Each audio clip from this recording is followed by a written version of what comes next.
Today, we're traveling back to the southern hemisphere in the country of Brazil to speak with one of the race directors of UB515.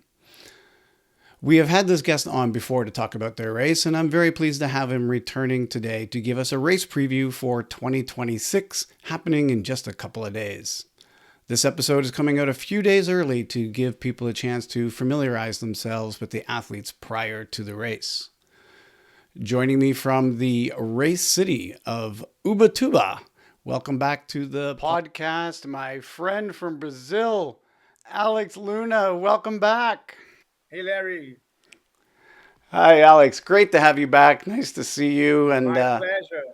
yeah, My pleasure. Thank you for the invitation. It's a pleasure for me representing all the people that organize UB515, Ultraman Brazil, to be here with you talking about the race. And it's just around the corner, 5 days from now.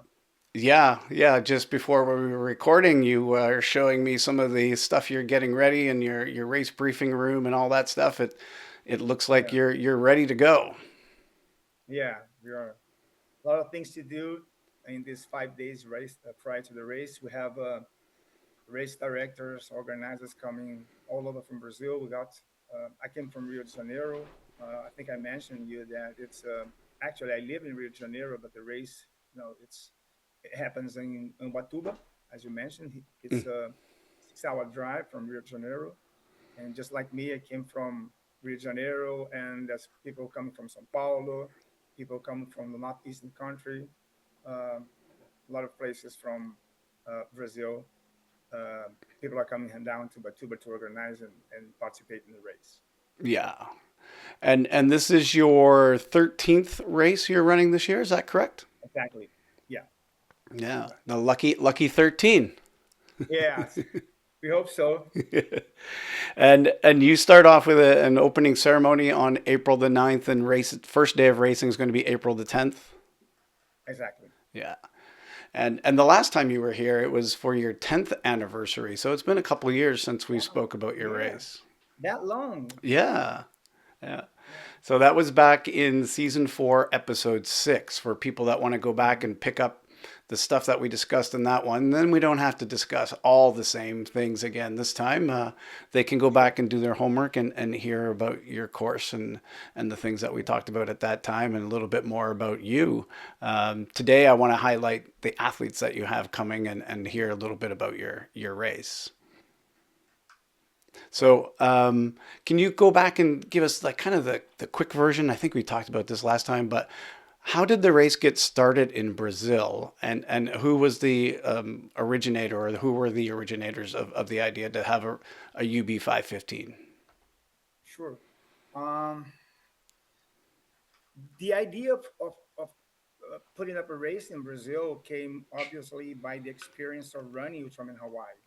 Um, I've been there already.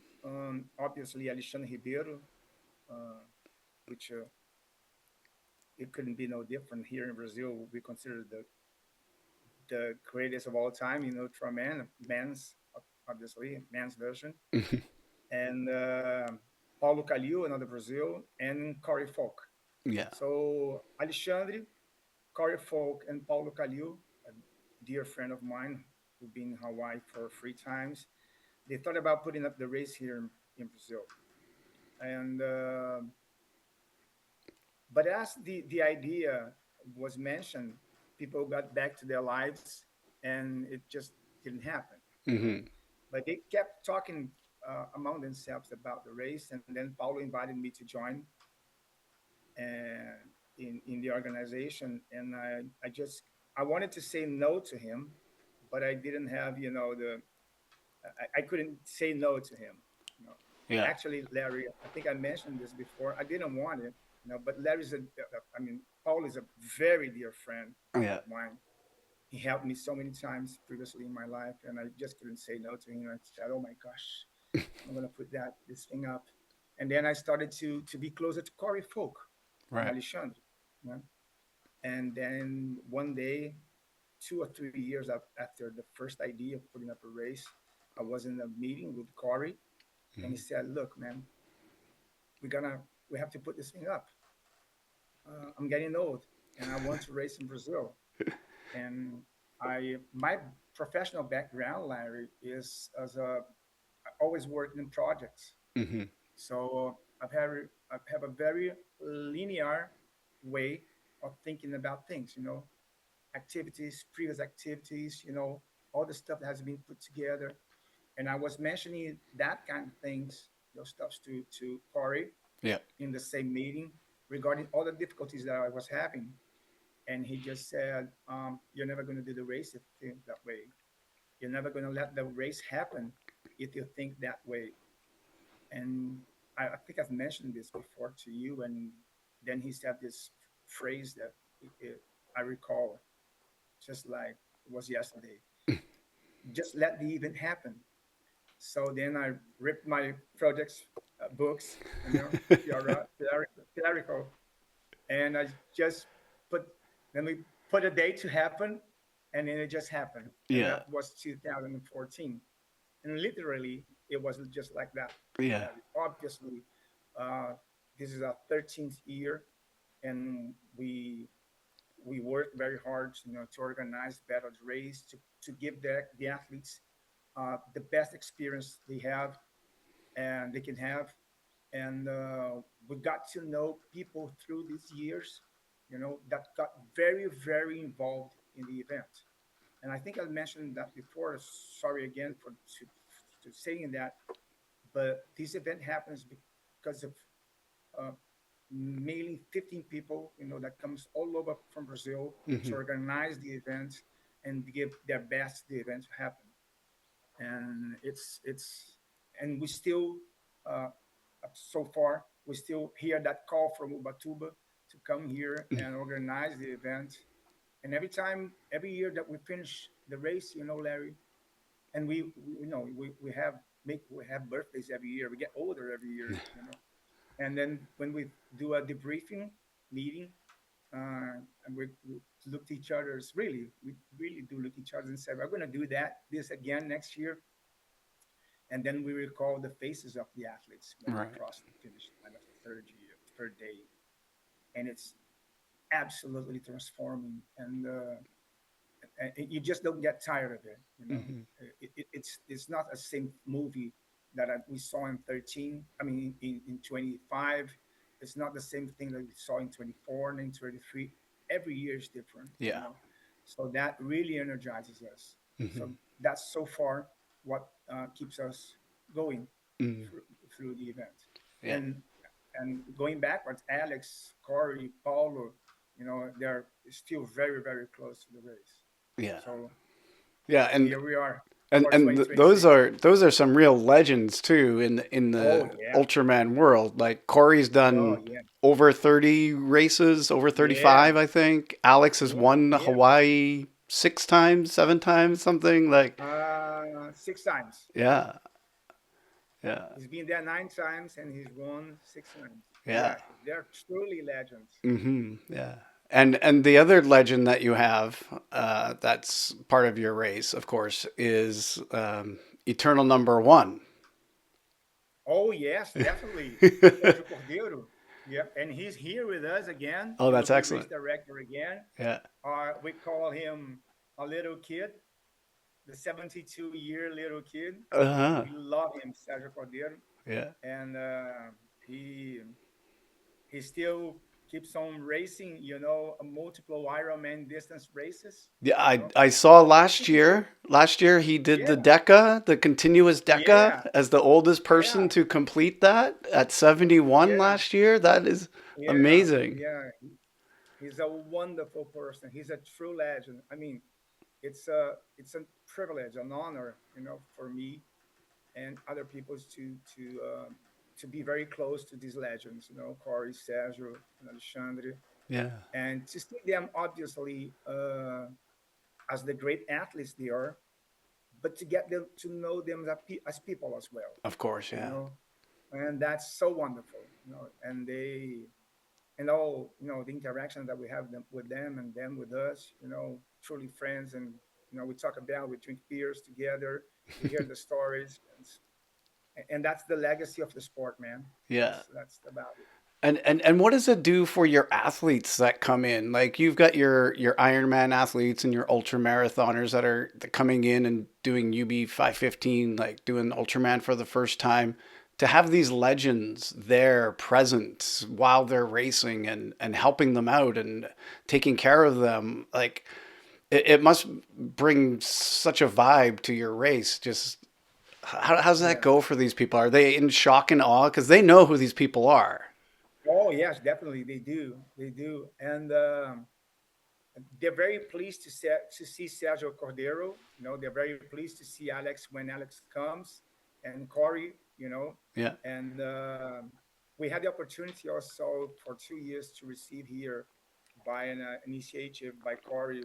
We had to receive here in Brazil Curtis and Leslie Tyler. You know, which you know very The well. founder, yeah.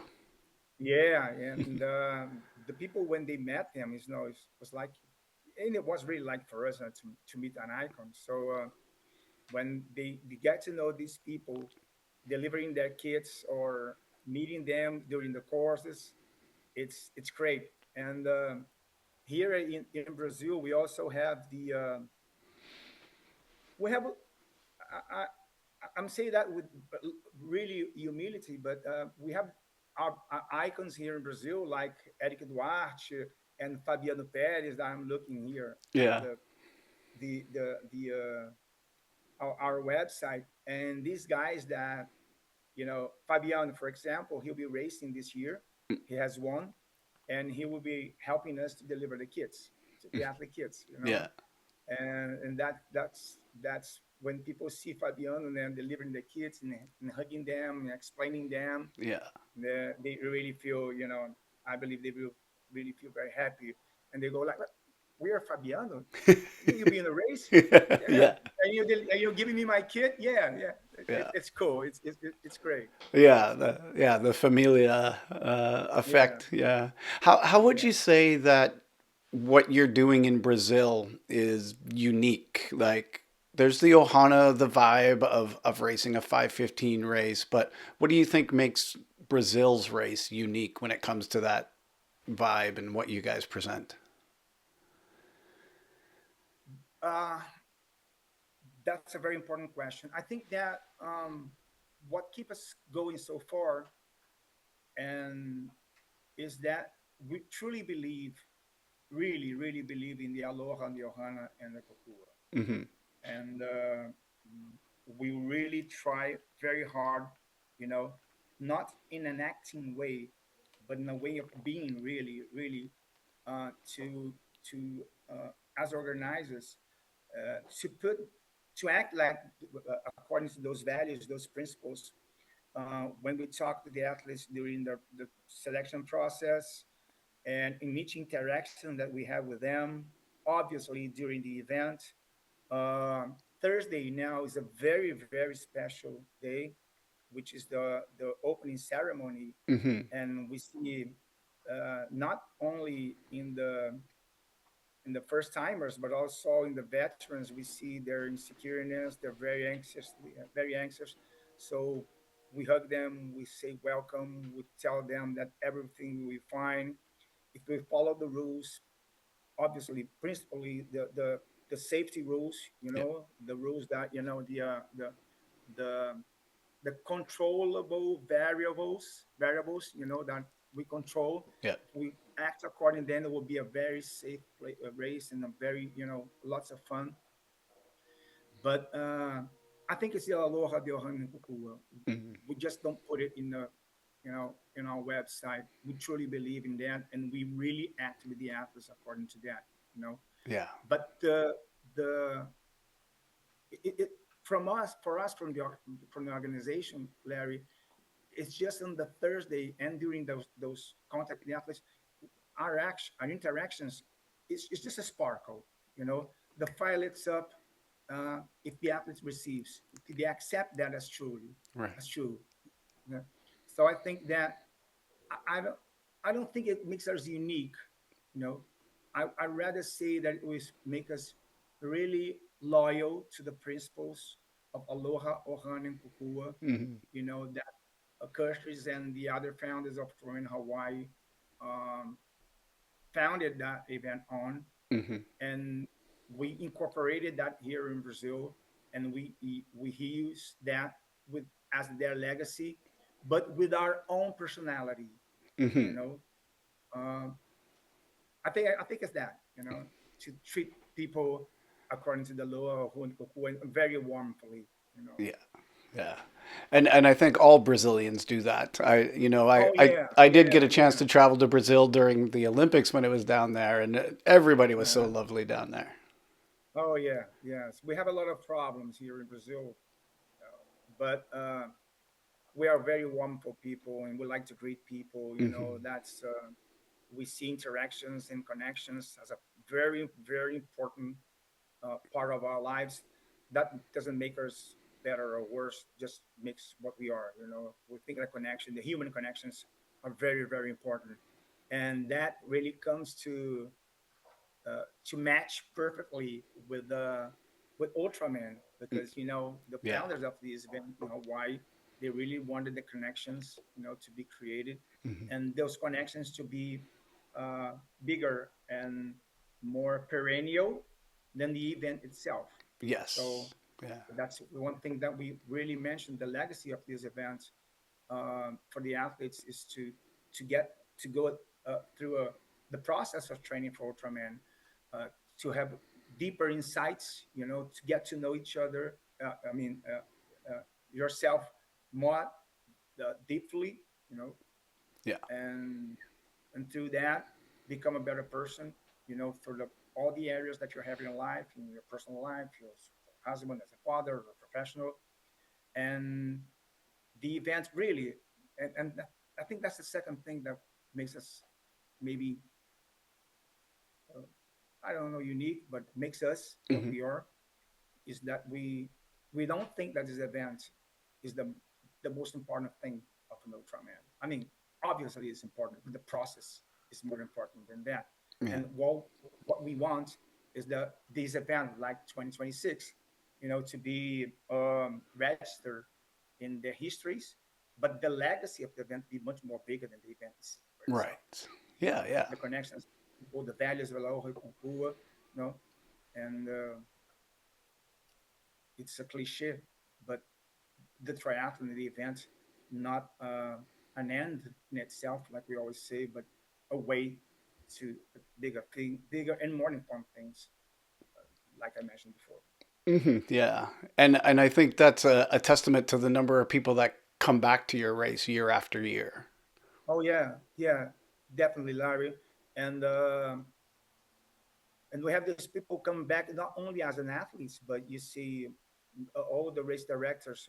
I don't, not all, but you know, of the 15, maybe eight are previous racers. You know, Right. people come back as race organizers, or they came back as staffs.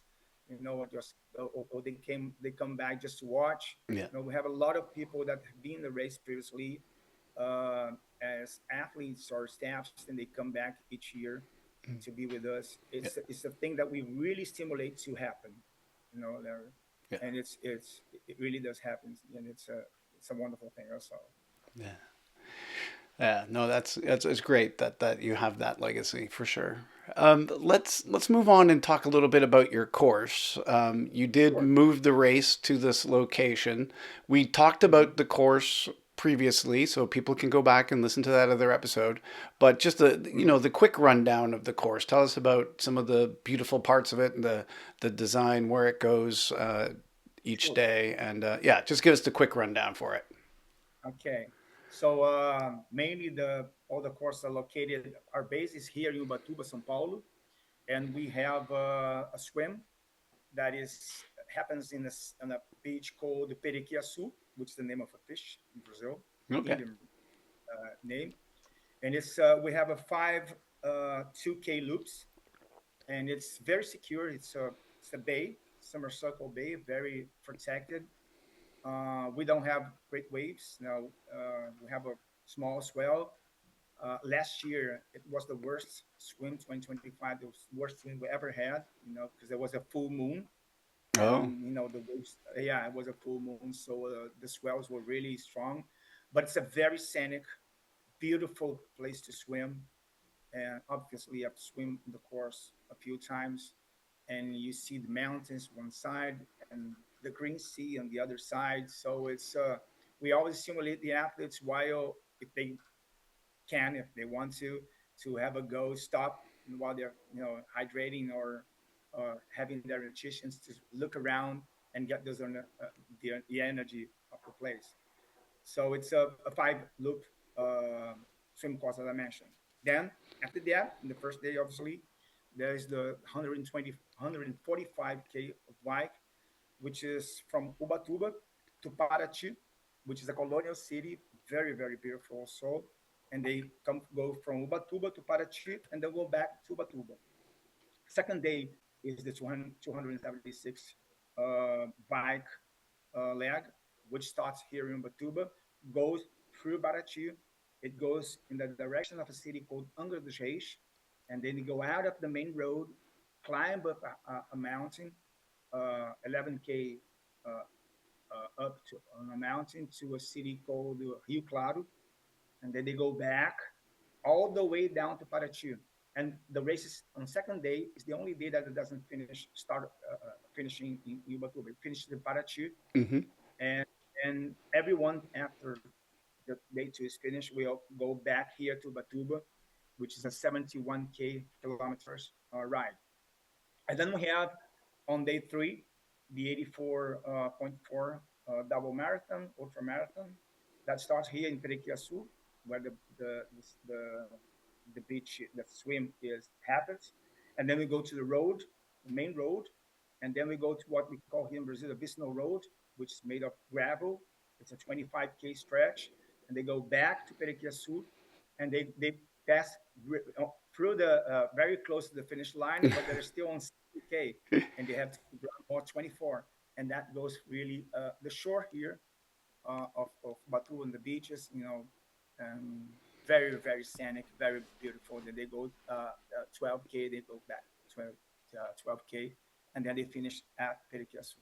Hmm. Yeah, you give them that little bit of hope of you're near the finish line, but then you have to do an out and Yeah, back. yeah. It's very very powerful for us and for them Yeah. also, and also it helps us in a sense of uh, to know every people, everyone that has go through 60K Right. and how they are performing. It becomes much more safer, Yeah. and happy. And then when they cross the finish line, we have a tradition here in Brazil. As we love beer here in Brazil, and Yeah. each one of them receives a glass of beer, a huge glass of beer. That we obviously we benchmarked it from roof, and we wanted them to have here in Brazil. It's a tradition. Everyone Hmm. drinks beer, Yeah. and as also happens in Hawaii, after they cross the finish line, we tell them that they have to go back to the water to finish the cycle. So the race and the event starts with the water and it must finish on the water also. And Yeah. then Okay. they go to the water to have their final bath dive Yeah. on the beach. Yeah. Nice. Beautiful. So the other episode that you joined me for was season 5, episode 9, and that was the round table discussion. And we had a bunch of race directors and Steve King and Yeah, yeah, longtime was racers great. come and talk about the state of the ultra triathlon. And at that time we were kind of discussing that numbers are starting to drop and people are finding it's too expensive to take part in these events. But your race continues to get good numbers. You have 43 people this year racing. So things are going well down in Brazil. Congratulations on that. Let's Thank you. uh, let's talk about some of these 43 competitors that are coming to your Yeah, race. actually, it was supposed to be a more. It was to be 47, Mm, but as unfortunately, it happens and it's predictable. yeah. Uh, the 2 months prior to the race, when you get the increase of the volume of training, mainly the run, it causes some injuries, and Hmm. then we have 4 people that were injured during that cycle, the last cycle of two Yeah. months. So we had to come to 43. Yeah. Well, it's still a great number. 43 is going to be, Yeah. a lot to keep track of for you. What's your breakdown of male to female competitors this year? When you mean by breakdown, you mean How many? How many male? oh, How many female? we have 35 men and we have 8 women. It's still a long way for us to try to get to 50-50, but it's our record of women participation. We have 8 women Oh, excellent. performance. Yeah, it's awesome. We really thrilled, excited with that, and we have a lot of newcomers. 60% of our the athletes are newcomers, starting now, and it's great also, you know, and especially on the female, there's a 62 year old Louisa, Okay. and which yeah, very very strong. She's the oldest of the event, and she's trained by Bernardo Tillman, which is one of the competitors also, and he has told me that she's very very strong, and we should have a look at her. She should probably on the women's side will perform very very very good. Oh, awesome. Good, good, good. Okay, well, let's take a dive into these competitors. I would like you to introduce them for us. Now, you do a cool thing there where you keep your numbers, and so you go from number one or number zero, I believe you have, Number 0, yeah, is Alex. Number and 1, Sergio Cordero. yeah, yeah. And then the numbers are continuing up, but if people come back, they get their number back. They get their same number. So Yeah. that's how we can recognize your 15 veterans that are in the field. So I have a screen that I'm going to bring up for people on YouTube that shows your website, and we can take a look at each of these people. So starting with number 75, do you want to introduce number 75 for us? Yeah, sure. That's Bernardo Tillman. He's my coach also. And he is with him from his coaching, there will be 9 people with him Oh, nine this year. athletes. Yeah, 9 athletes. Yeah. And he has it's his fourth participation in Ultra UB515, and wonderful person. He's from Rio de Janeiro, and his background is has been the ultra running and adventure racing also, and he has a very strong background. Oh yeah. Wonderful person. Yeah.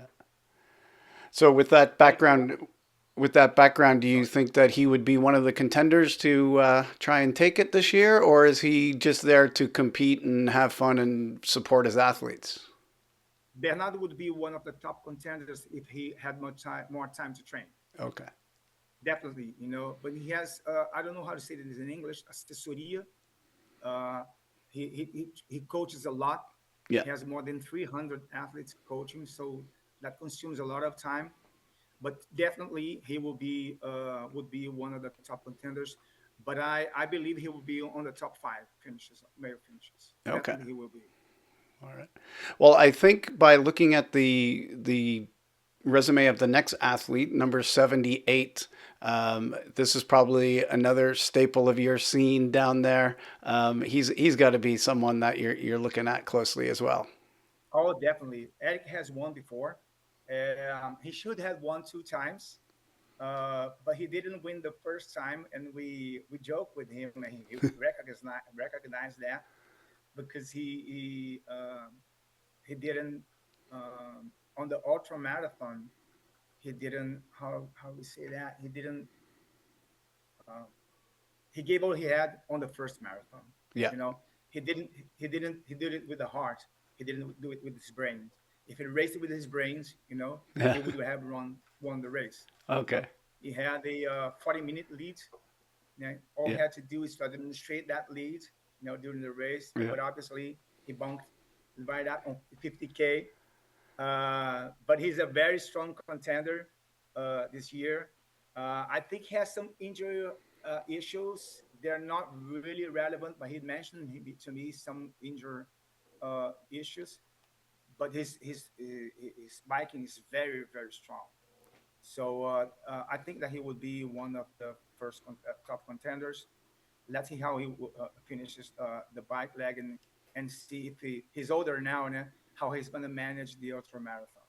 Yeah. But definitely he will be on the top three. If everything go well, he will be on top three. Okay. Yeah. And probably one of the contenders for the female side, another former champion is number 99. Yeah, Aline is a wonderful person. He's back. She's back. She's a wonderful person. What you see in the picture, she's always with that smile on her face, no matter what happens in the course. She always smiles, but she's also very strong. So she's very steady. Oh, definitely, we have to look at her on the top five. Top five for the entire race, including the No, for men. the women. Oh, for the For the women. women. Okay. Yeah. All right. And then Fabiano up next, number 135. Yeah, he has won one time. He's 49 years old now. He told me that last year would be his last year. It wasn't because it wasn't because he had some stomachal issues, and he told me afterwards he didn't do his best. So he's coming back. He has training a lot, and it would be wonderful to see Eric and him, on the head of the race to see how it goes, the dynamics between the two. And we have also Rafael that we're gonna go through still, but it will be a wonderful race between Eric and Fabian. Oh, great. Yeah. Okay. And then next up is number 147. Dejalmo, yeah, Dejalmo is from Curitiba. He's coming back. He's one of the race directors that I mentioned. He's also obviously he'll be an racing athlete, and he helps a lot of us. Help us a lot on organization, and he one of the biggest enthusiasts of UB515. He's very steady, and I believe he's gonna always finish very well the race. Yeah. And for people watching on YouTube, all of your athlete photos have people sticking their tongues out. What is the Yeah, background for that reason? I don't know exactly when it happens. I don't know when it started. I'm sorry, but it goes back to 2014. I think just I think we just asked them to do a picture of them smiling and a second picture of the tongue, and then it became a tradition, and then organically it came out that way. So most of the pictures that we take, we don't even have to ask people no more. You know, when they cross the finish line, we just ask them to take a picture, and they stick their tongues out, and it become a tradition. Yeah. Oh, that's nice. All right. Well, let's pick it up with number 149. Yeah, Evandro, he's also come back. It's his fourth time here in UB15, and he works with insurance in Curitiba. Wonderful person. He's married with Magla, and his wife is ultra marathonist, and he lives sports and a very wonderful person that comes to enjoy UB15 every year. Excellent. Next up is 169. Marcelo Noia, he's from Rio de Janeiro. It's his second time. Wonderful person also. He works in retail, owns a couple of stores, and wonderful person also. Coming back to enjoy. Yeah. And the other thing for people watching on YouTube or that come and check out your website is you have a baptismal name for each of the athletes. Yeah, How do they receive that? they love it actually. Just like we understand that they have what we call their eternal numbers, and no other athletes will receive we understand that because we really do emulate the Hawaii principles. We do emulate that. Hmm. Although we live in Brazil, we have a wonderful culture here in Brazil. We recognize that, but we do emulate. Yes, we do emulate. The Hawaiian culture, and we give them a Hawaiian name and a UB15 name, and that's his name in Hawaiian. And if you come down a little bit, Yep. scroll down, Yep. uh, his name in English Oh, it's It's not translated for you. Yeah. It's a brother who is enthusiastic with life. Okay. Brother who's enthusiastic with life. Yeah. And Right. who's Yeah. choosing the name? Are the racers Oh, choosing their names? How do they get their name? no. We when we interview them, we hear obviously when what they're saying to us, and they also fill a form, and we ask them to fill, to write freely what they think about the event, what they think about life, how they see lives, and we just pick it up from there. You Okay. know, but we choose here. Yeah. Um, yeah, I'm not sure why on my computer sometimes it automatically translates the Portuguese for me, and other times when I Yeah, click on somebody, it doesn't translate. it does. Yeah, I don't know. All right. Well, we got somebody that is not representing Brazil up next, number 187. I believe he does live in Brazil, but representing Spain. Is that correct? Exactly. Well, actually, he has lived in Brazil. He's gone back to Spain now. Okay. He's one of the Bernardo Tillman's, coached by Bernardo Tillman's. He lives in a city close to Barcelona, and it's very, very tough for him to train because it's winter there. It's Mm. kind of, below 15 Celsius, very, very hard. He has been here before. His second attempt. Hopefully, it will be everything will be fine for him. And so we're really expecting Juan to finish the race this time. He has trained a lot. He has shared in a WhatsApp group his training, Oh all yeah. his indoor training, and it's very challenging for him. And we'll be here to cheer up for him. Excellent. Yeah. And how many like your race is mostly regional. It's mostly Brazilian people that come. Oh yeah, How many do we have that are being represented from outside Brazil this year, other than actually we Juan? have two. We Okay. have Juan and we have Dankar, number 257. He's from Switzerland. Okay. Well, we'll get to him then He in a little bit. stays, but he's 15, 15 days of the month he stays in Brazil. 15 days he's in Switzerland. He Oh, owns restaurants here in Rio de Janeiro, there in Rio de Janeiro. So part of okay. his time, part of his month, he's in Switzerland. Part he's here in Brazil. Oh, excellent. Cool. All right. Well, let's look at number 200 next. Eduardo Filho, he's from Bahia, very strong. He has he's a coach, works as a coach, has a lot of athletes also. There's one athlete that he trained that's coming for the race. Um, wonderful person. Enjoys the Ultraman way. He just wants to finish it. Yeah. Okay. And number Pedrinho, 208. Pedro. He's from Brazil. He's a geologist. Who teaches at university.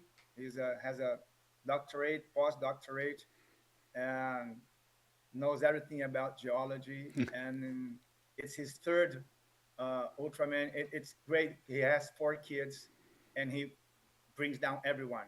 Brings Oh down yeah. his kids, his wife, he has his parents. It's great. There comes a lot of people with him. It's very, very fun. It's wonderful to get to be Is with his him. family younger children or old enough to help Oh crew? yeah, younger children. Okay. Yeah, yeah. I believe the oldest is not 18 yet. Okay. It's always great when the athletes have a full family there with them and Oh share that yeah, experience. yeah. And then we got Igor. Igor was supposed to be with us last year. Unfortunately, a month prior to the race, he lost his mother. Okay. So obviously, he couldn't go. He decided not to go through the process. But he's back this year, and he's coached by Vanusa Maciel. Vanusa Mm, has won 2 times, UB515, yeah.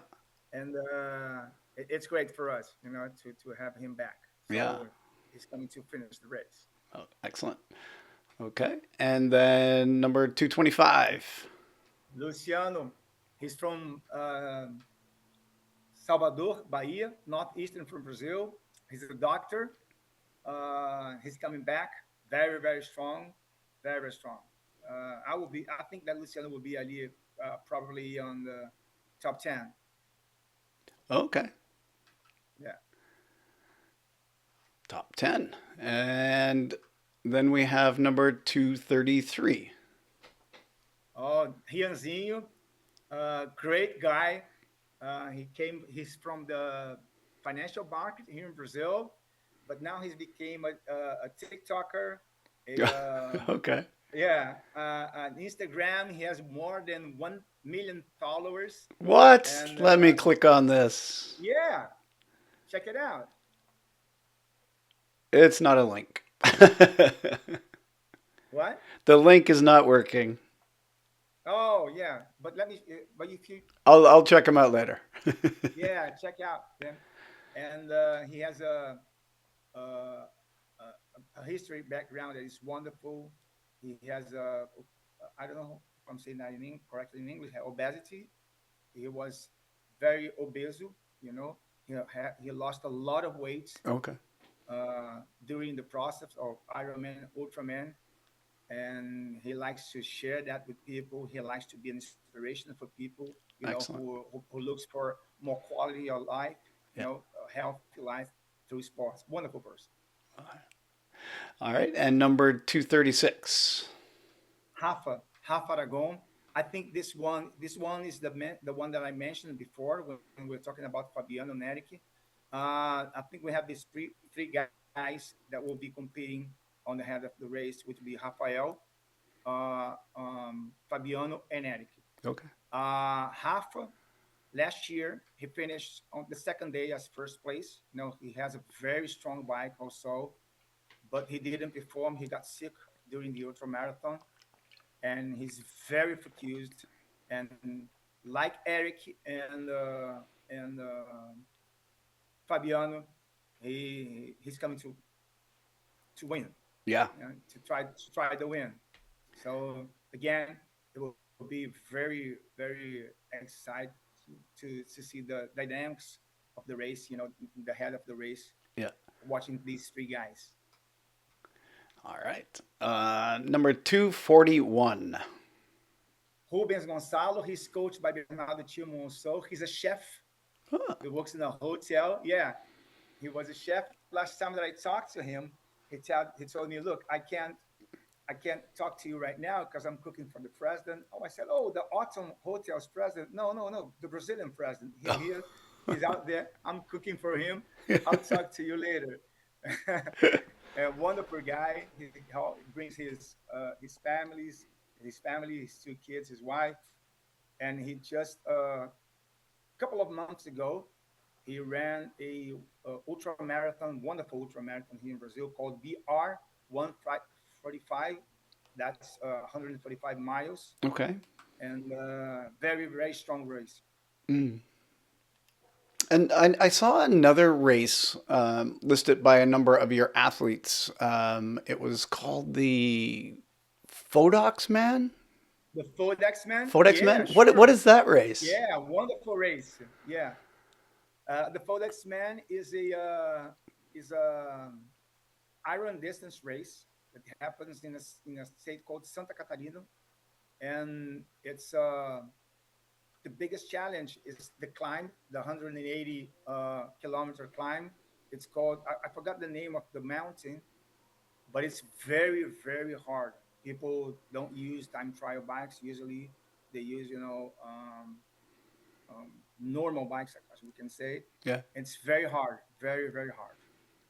Yeah. So that's one of the It's, ones it's that on my people. bucket list to do it one day. Okay. Good. Yeah. That's one of the ones that people use as a.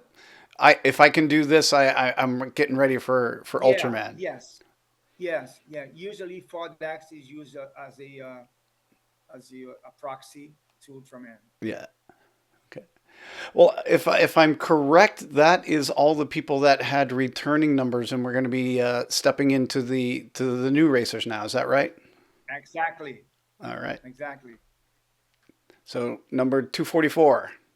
Or Yeah, now we have Kleber Santos. He's from Brazilian capital city, the capital of Brazil, and he's a policeman. And he has done some races before, but he's very excited about Ultraman. He's just coming to have enjoy, have fun, and but by the nature of his he's special forces from the police, so he Okay. has done yeah a lot of things, very challenging physical things. Excellent. And number 245. Greg, Rodrigo Gregorio, he's from São Paulo. He works for Dell Computers, and just coming down with his family. He has told me, just I just want to have fun, I'm enjoying the process, just want to be there with you guys. So hope to see and hug him soon. Yeah, yeah. And your race location, it's kind of halfway between Rio and Sao Paulo. Is that correct? Actually, we're closer to São Paulo, Closer. Okay. where Ubatuba is in the state of São Paulo, which the capital is São Paulo, and it's a 3-hour drive from São Paulo, and from Rio de Janeiro it's a 6-hour drive, so Okay. it's closer to São Paulo. Yeah. Mhm. All right. Let's Well, look. Diogo, 246.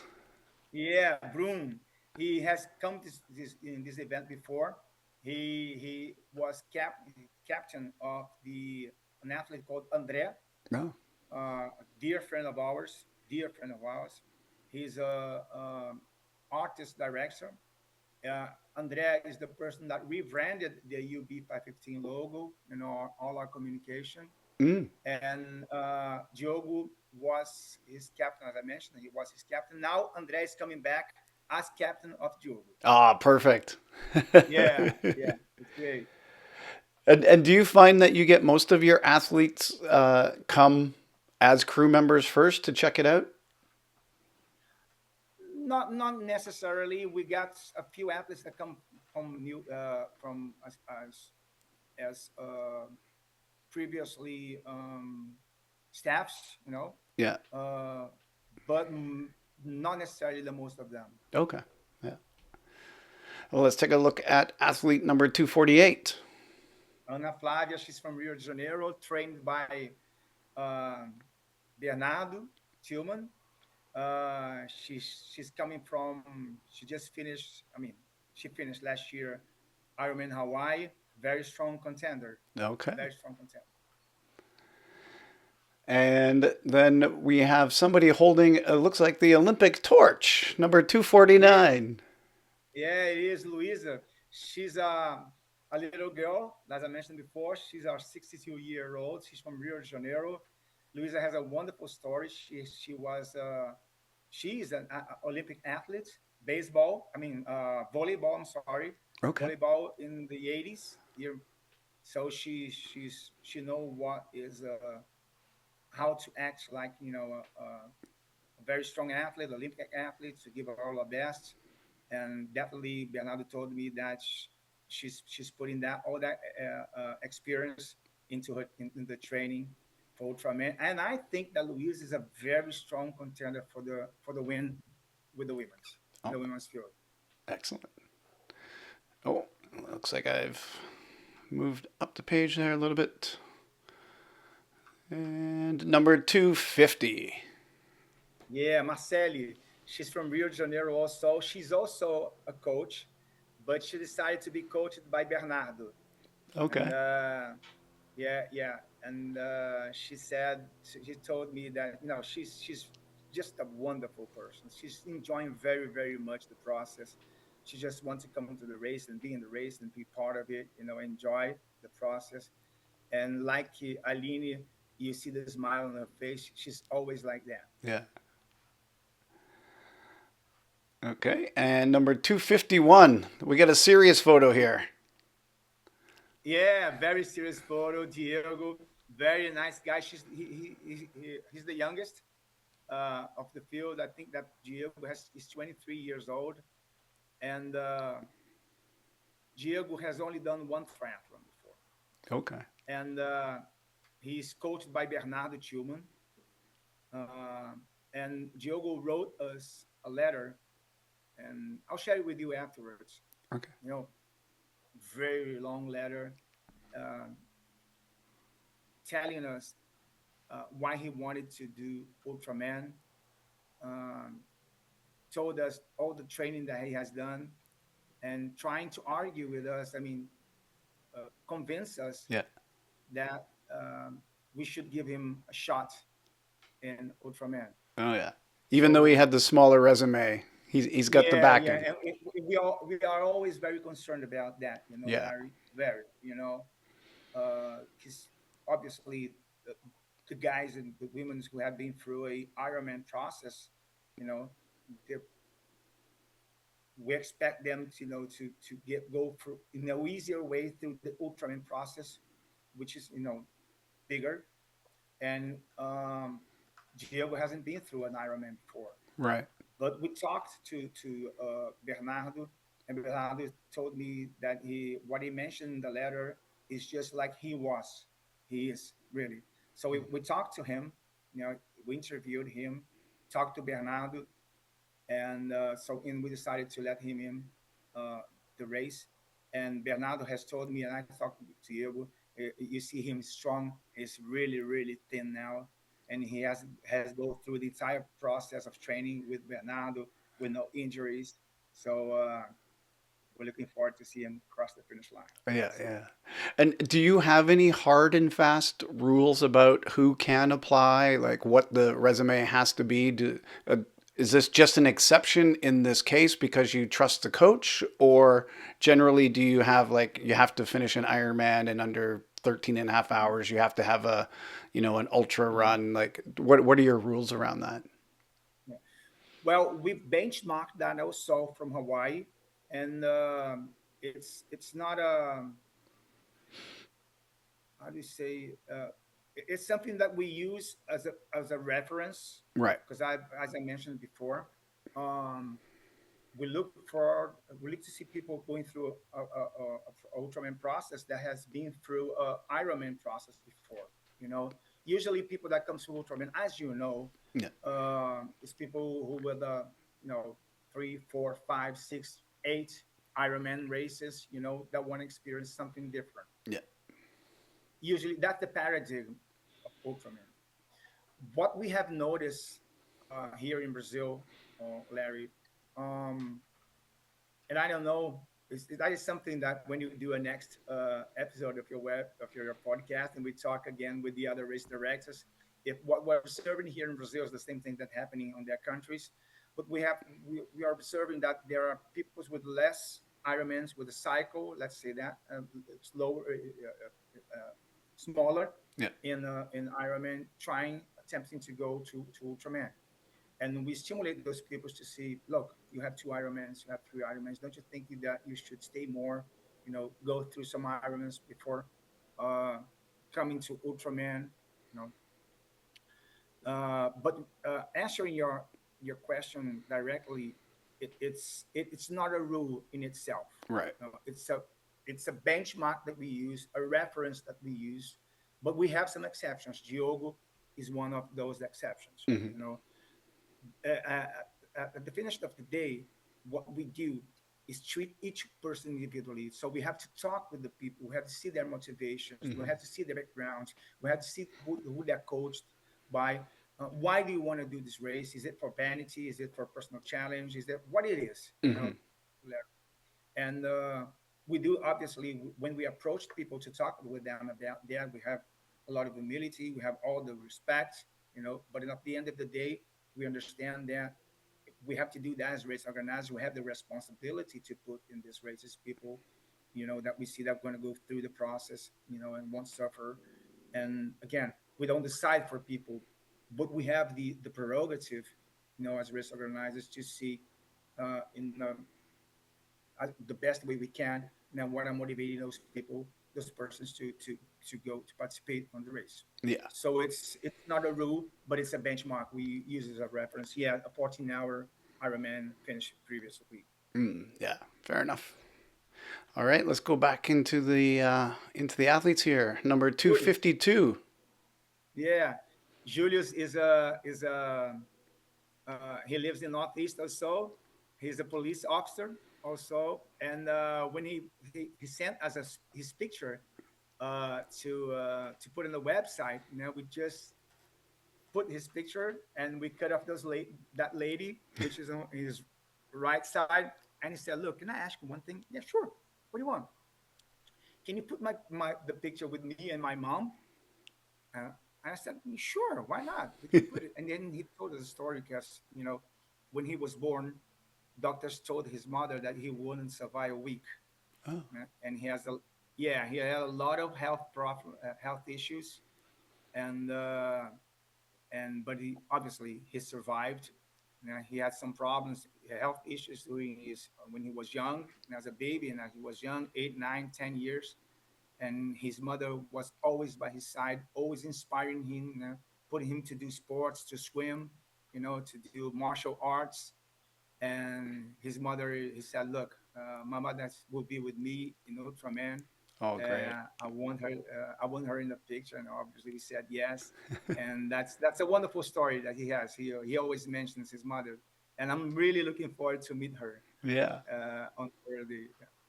He's just coming to enjoy his time. Yeah. Okay.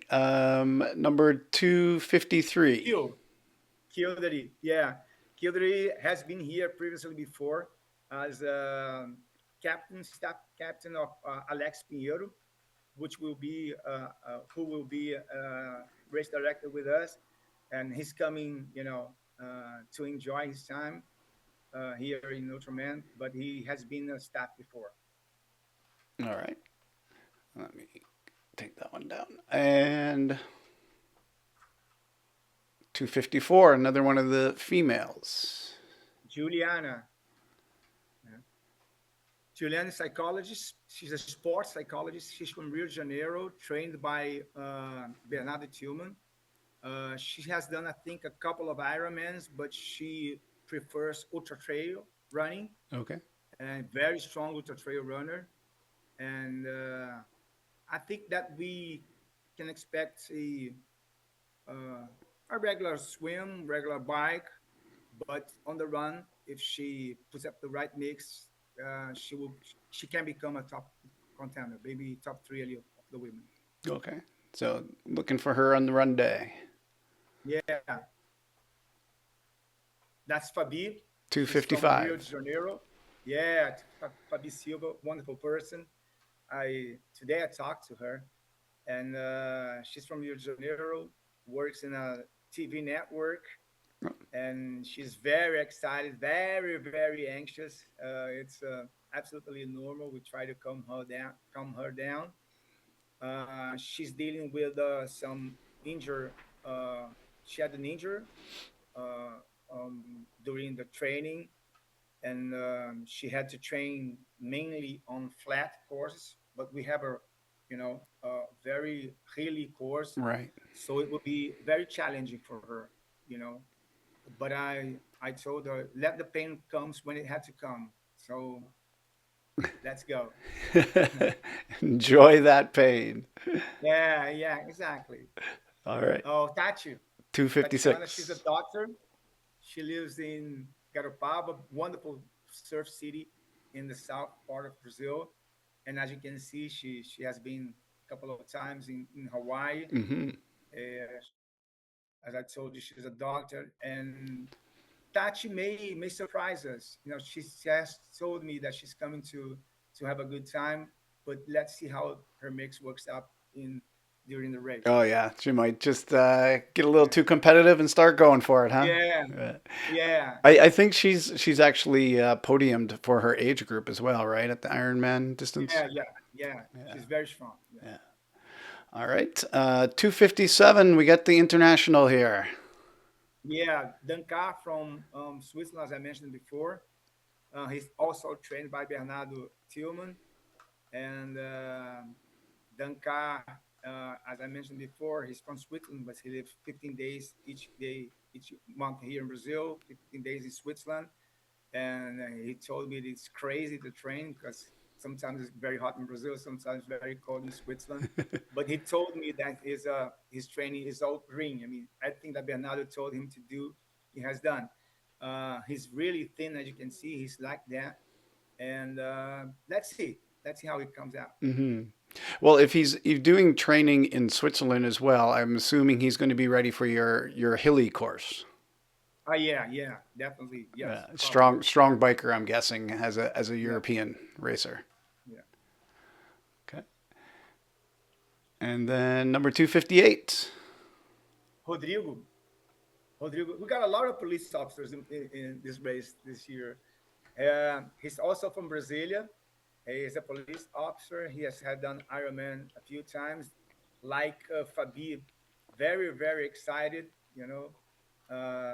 anxious, which is absolutely normal. And he's just come to have fun. Excellent. And 259. Yeah, Rafa. Um, Rafa is from Rio de Janeiro, also trained by Bernardo Tillman. He's a coach. Also, he works in as a coaching, but he decided to be coached by uh, Bernardo. I met him recently. We didn't know each other, but I was at the school of my kid, and then I was using a UB515 shirt, and then he reached me, Okay. and I didn't recognize him because he's now he's bald. Né?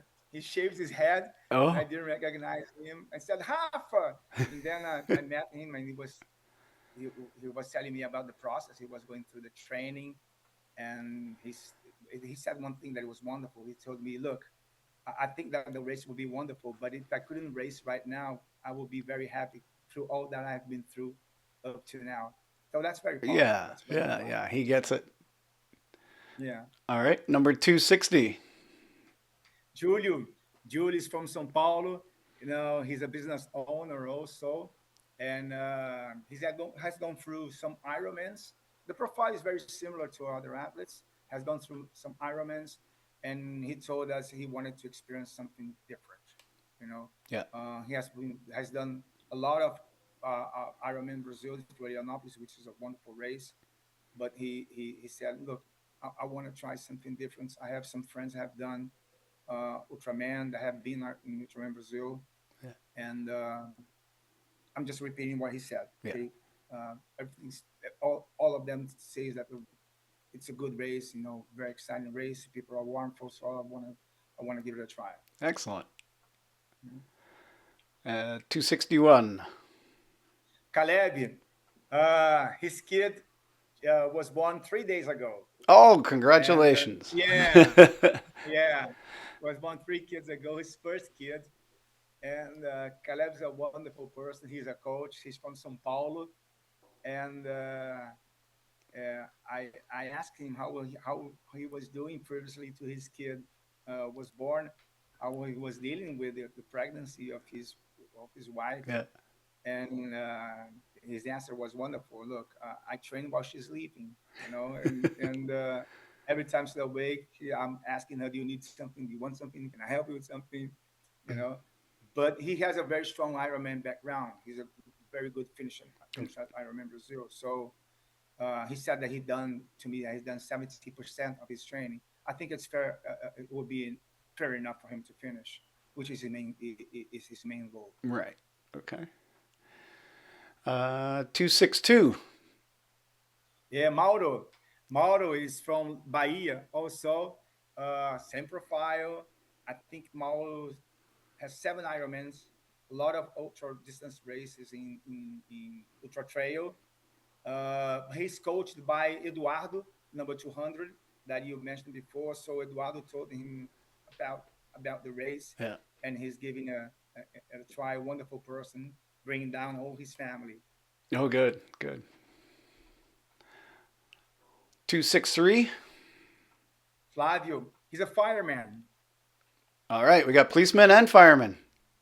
Yeah, he's a fireman in São Paulo.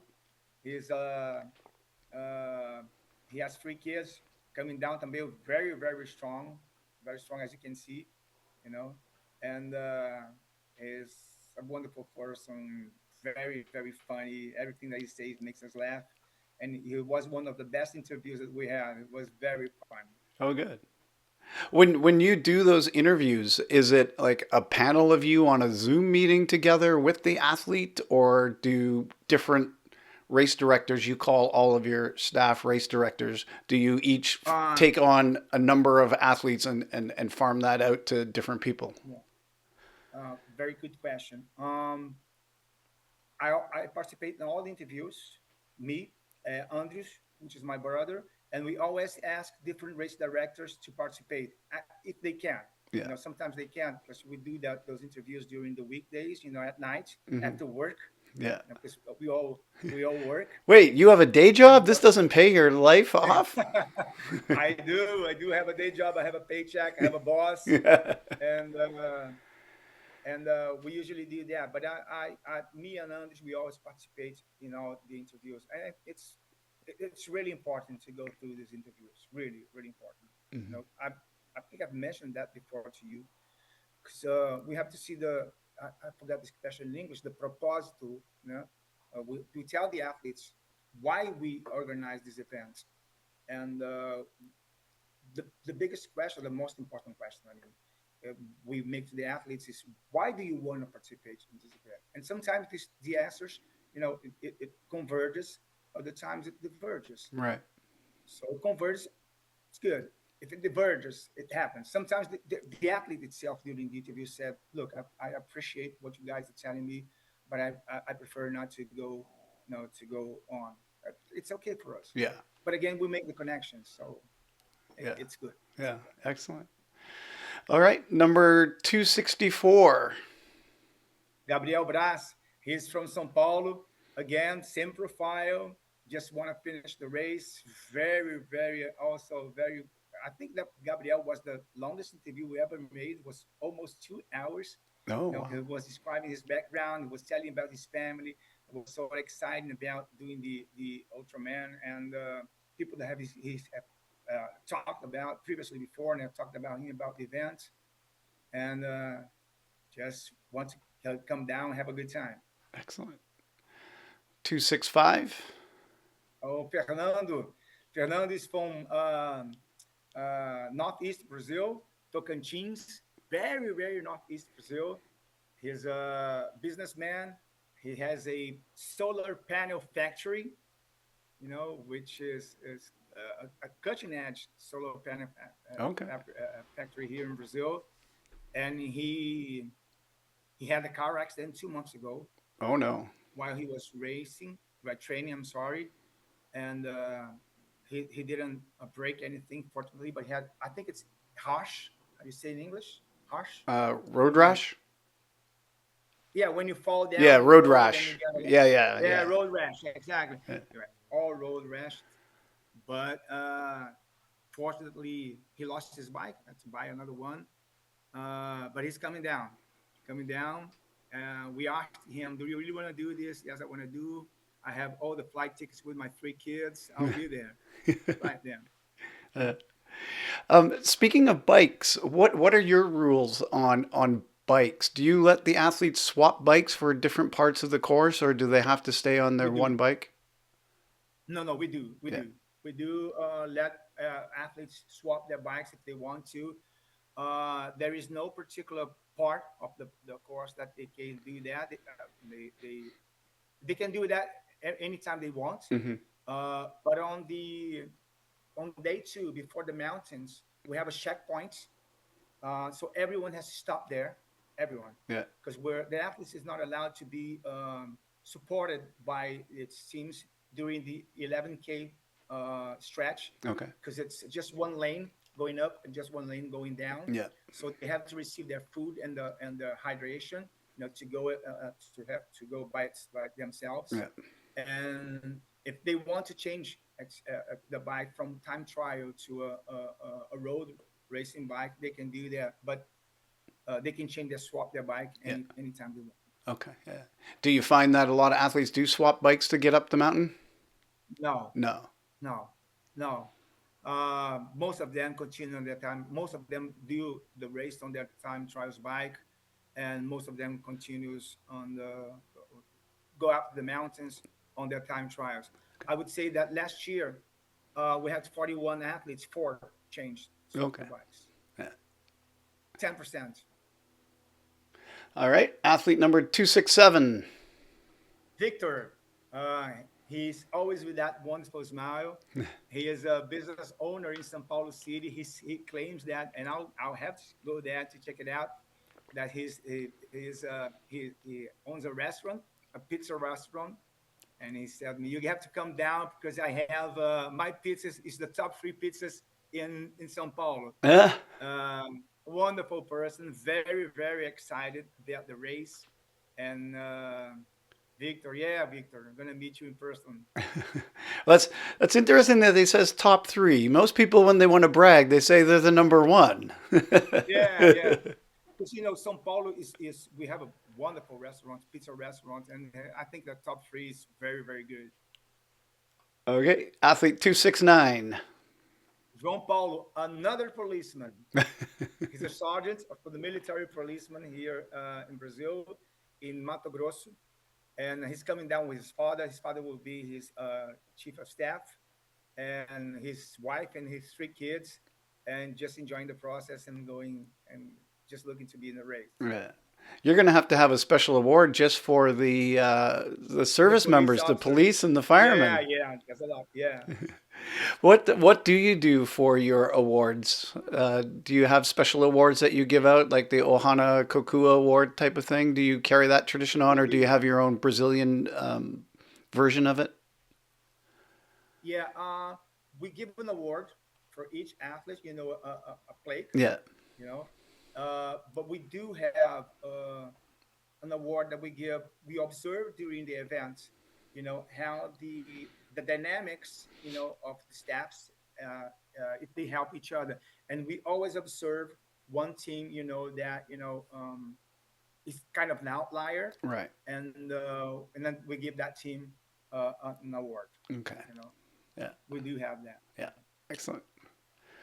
Okay. Let's go on to athlete 270. I'm assuming 270. Wagner, yeah, Wagner is from São Paulo. He's very cool guy. Very, how to say that, economics in his words, in his speakings, Oh, okay. very monologue. What he says it really deeply, really, really meaningfully, Hmm. And he's a chiropractic. I don't know if I'm telling it correctly. Chiropractor. Chiropractic, Yeah. chiropractor. Yeah, Chiropractor. Yeah. exactly. Chiropractor. Yeah, Okay. in São Paulo, one of the best in São Paulo. You know, and you have to book 3 months ahead, 4 months ahead. He's always a lot of people wants to be Yeah. Adjust it. Yeah. treated by him. Yeah. Yeah, Yeah. Well, maybe some of the athletes will be coming to him in between yeah, to get a little adjustment. yeah.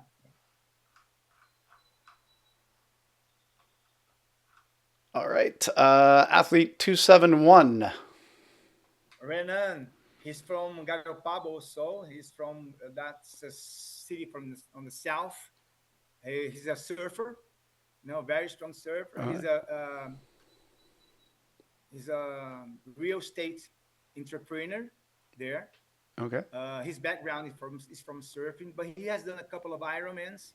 Um, he has a kid, a 5-year-old kid, which is coming down with his wife to from in Brazil, and just wanting to have a good time in the race. Excellent. And Pamela, 272. yeah, Pamela has a wonderful story. She sent us an email last year. She said, "Look, you just have to. I just want to be in the race." Now she has done a couple of Ironmans. I just want to be in the race. I do whatever you guys want me to do in the organization. Just just give me, please, give me some space to help you guys. And we said, sure, you can come down. And she came with where she lives, and it's a 8 hour. She came by in a motorbike. eight Oh, hour not driving, how just riding her yeah. bike.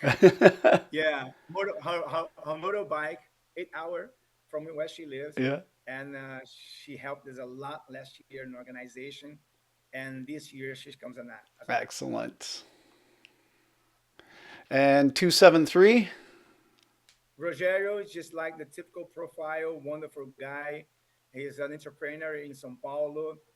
Wife has a wife, 2 kids. Very hard for him to train, and but he has done a few Ironmans. 12, 11 hours Ironmans. I think he will perform very, very good in Ultraman. Wonderful guy. Excellent. And Last but not least, Adriano. 274. Yeah, he's coached by Eduardo, number 200, and he's called Doctor Crazy. Yeah, Doctor Crazy because he's very, very funny, very, very funny. Everything that he says, yeah, he's a wonderful person. He has such a strong light, And Eduardo has told me as a doctor, he does a wonderful work, helping people, um, social working, he's a wonderful person.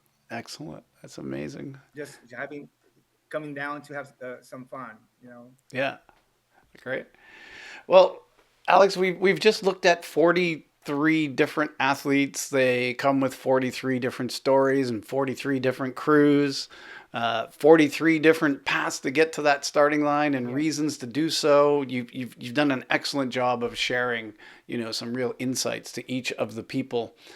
What do you think is, if you were to look back at this, what would be a common thread? What is it that's bringing these people to your race?